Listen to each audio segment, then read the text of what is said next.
ऐसा क्या कर दिया अडानी ने जिससे सबको टाटा की याद आ गई। इस बार अडानी का ये काम दिल खुश कर देगा। देखते ही अडानी को सलामी ठोकने लगा भारत। इतिहास में पहली बार हुआ ये काम। देखते ही देखते फेल हो गई इस हथियार की दहशत। इस बार डीआरडीओ ने मचा दिया है गदर।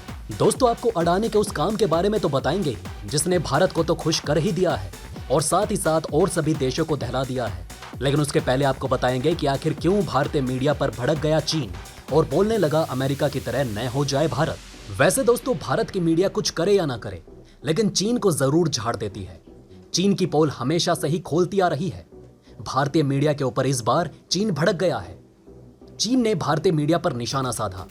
अमेरिका के निचले सदन की स्पीकर नैन्सी पेलोसी की ताइवान यात्रा से उपजे तनाव की रिपोर्टिंग को लेकर चीन ने भारतीय मीडिया से जिम्मेदार रवैया अपनाने की अपील की।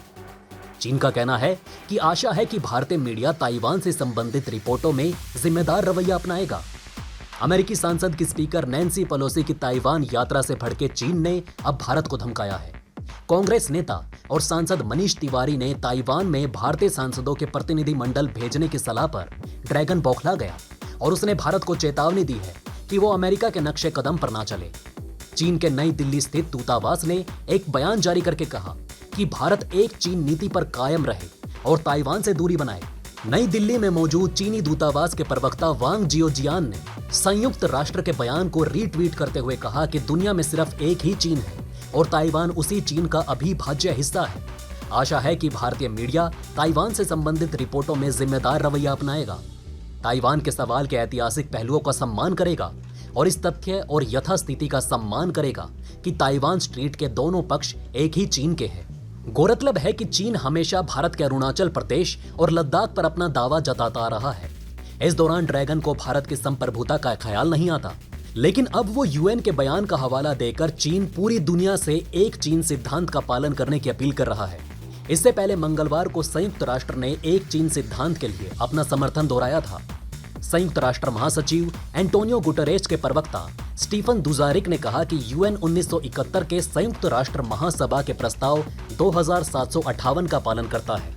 1971 में संयुक्त राष्ट्र संघ ने ताइवान की मान्यता रद्द करके कम्युनिस्ट चीन को चीन के रूप में मान्यता दे दी थी, लेकिन ताइवान खुद को रिपब्लिक ऑफ चाइना के नाम से संबोधित करता है। वो खुद एक स्वतंत्र देश के रूप में पेश करता है। ताइवान में लोकतांत्रिक शासन व्यवस्था है, लेकिन ताइवान ने खुद को कभी आधिकारिक रूप से स्वतंत्र राष्ट्र घोषित नहीं किया है। ताइवान चीन की मुख्य भूमि के दक्षिण पूर्व तट के करीब 120 किलोमीटर दूर स्थित है। इस पर 17वीं शताब्दी में चीन ने नियंत्रण स्थापित किया था, लेकिन साल 1985 में जापान ने चीन को हराकर इस द्वीप पर कब्जा कर लिया। इसके बाद लगभग 50 वर्षों तक यहाँ जापान का ही शासन रहा, लेकिन साल 1945 में द्वितीय युद्ध में जापान को हराने के बाद एक बार फिर से चीन ने यहाँ कब्जा कर लिया। ठीक इसी दौर में चीन पर शासन करने के दावे के बीच कम्युनिस्ट पार्टी और नेशनलिस्ट पार्टी के बीच युद्ध भी छिड़ गया।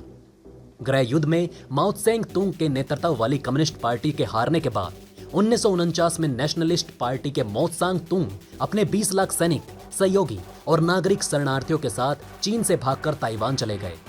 इसी द्वीप पर उन्होंने रिपब्लिक ऑफ चाइना सरकार का गठन किया। समुद्र में बहुत ज्यादा मजबूत ना होने के चलते उस समय कम्युनिस्ट पार्टी समुद्र पार कर इस द्वीप पर हमला नहीं कर पाई, लेकिन चीन अपने इतिहास को लेकर दावा करता है कि ताइवान मूल रूप से उसका ही प्रांत रहा है और उस पर चीन का अधिकार है। अब आइए दोस्तों, दूसरी खबर की तरफ बढ़ते हैं जिसका आपको इंतजार था। आपको ये खबर आज खुशी से उछलने पर मजबूर कर देगी, तो आपको अडानी पर गर्व भी होगा। दोस्तों, पहली बार टाटा के बाद किसी दूसरी कंपनी ने डिफेंस सेक्टर में जाने की हिम्मत की है और जाकर तुरंत ही गदर मचा दिया। भारत के सबसे रईस इंसान गौतम अडानी ने आज अपने काम से पूरे भारत को खुश कर दिया है। दुनिया के 10 सबसे बड़े अमीरों की सूची में शामिल गौतम अडानी इन दिनों टेलीकॉम बाजार में उतरने को लेकर सुर्खियों में है। 5G स्पेक्ट्रम की नीलामी में गौतम अडानी की कंपनी अडानी टेलीकॉम ने भी प्रतिभाग किया। अडानी की कंपनी ने 5G की नीलामी में 20 वर्षों का स्पेक्ट्रम हासिल किया है। इसके साथ ही दूसरी तरफ अडानी समूह की रक्षा company Adani defence and aerospace ने भारतीय रक्षा एवं विकास संगठन यानी कि डीआरडीओ के साथ मिलकर लॉन्ग रेंज ग्लाइड बम बनाया। ये भारत का पहला लॉन्ग रेंज ग्लाइड बम है। ये बम खुद को नेविगेट और ग्लाइड करते हुए अपने टारगेट को ध्वस्त करने में सक्षम है। भारतीय सेना के लिए ये बम कितना काम का साबित होगा, इसकी खासियत क्या है और दुश्मनों को तबाह करने के लिहाज से कितना पावरफुल है, आइए जानते हैं इन सवालों के जवाब। दोस्तों, भारतीय कारोबारी गौतम अडानी की company Adani defence and aerospace चर्चा में है। कंपनी ने भारतीय वायुसेना के लिए खास तौर पर एक बम तैयार किया है। इसका नाम है गौरव लॉन्ग रेंज ग्लाइड बम और गौतम बम। गौरव लंबी दूरी का ग्लाइड बम है। 10,000 किलो भारी गौरव बम का परीक्षण पिछले साल किया गया था, जो सफल रहा। ये ग्लाइड करते हुए दुश्मनों और उनके ठिकानों को तबाह करता है। आसान भाषा में समझे तो ये हवा में उड़ते हुए हमला करता है। अडानी डिफेंस और डीआरडीओ ने मिलकर 2 बम तैयार किए हैं।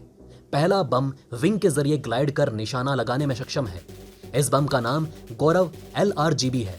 दूसरा बम बिना विंग वाला है, जिसका नाम गौतम है। गौरव बम की कई खासियतें हैं। ये 100 किलोमीटर की रेंज का बम है। 29 अक्टूबर 2021 को लड़ाकू विमान सुखोई 30 MKI के जरिए ओडिशा के बालासोर में इसका पहला परीक्षण किया गया। इस बम को इजरायली हथियार स्पाइस 2000 का भारतीय अवतार बताया जा रहा है। स्पाइस 2000 50 से 150 किलोमीटर तक निशाना लगा सकता है। मौजूदा वक्त में भारतीय वायुसेना इस हथियार का इस्तेमाल भी कर रही है। वहीं अगर हम गौतम की बात करें तो गौतम बिना विंग वाला वर्जन है। इसका वजन 500 किलोग्राम है। गौतम 30 किलोमीटर तक निशाना लगा सकता है। साल 2019 में गौतम का परीक्षण भी सफलतापूर्वक हुआ था। इसकी रेंज भी 100 किलोमीटर तक बढ़ाई जा सकती है। इन दोनों बमों में इनिशियल नेविगेशन सिस्टम लगा है, जो GPS और नाविक सैटेलाइट गाइडेंस सिस्टम की मदद से टारगेट पर पहुंचता है। इसे सुखोई 30 MKI फाइटर जेट पर तैनात किया जा सकता है।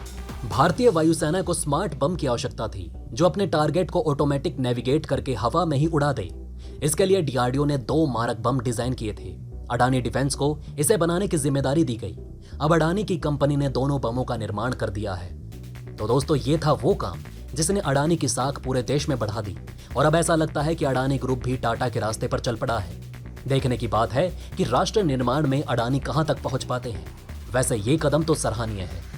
तो दोस्तों, अब आप हमें कमेंट सेक्शन में बताइए कि क्या ये बातें आपको पहले से पता थी। अगर नहीं तो इनमें से कौन सी बात आपको सबसे ज्यादा इंटरेस्टिंग लगी, और कमेंट बॉक्स में जय हिंद लिखना ना भूलिएगा। तो दोस्तों, हमारे इस वीडियो में हमने आपको बहुत सी बातें बताने की कोशिश की। अगर आपको हमारी ये कोशिश अच्छी लगी हो तो प्लीज़ लाइक करें इस वीडियो को, और इसी तरह की और जानकारी पाने के लिए सब्सक्राइब करें हमारे चैनल को। जितना हो सके इस वीडियो को शेयर करना ना भूलें। धन्यवाद।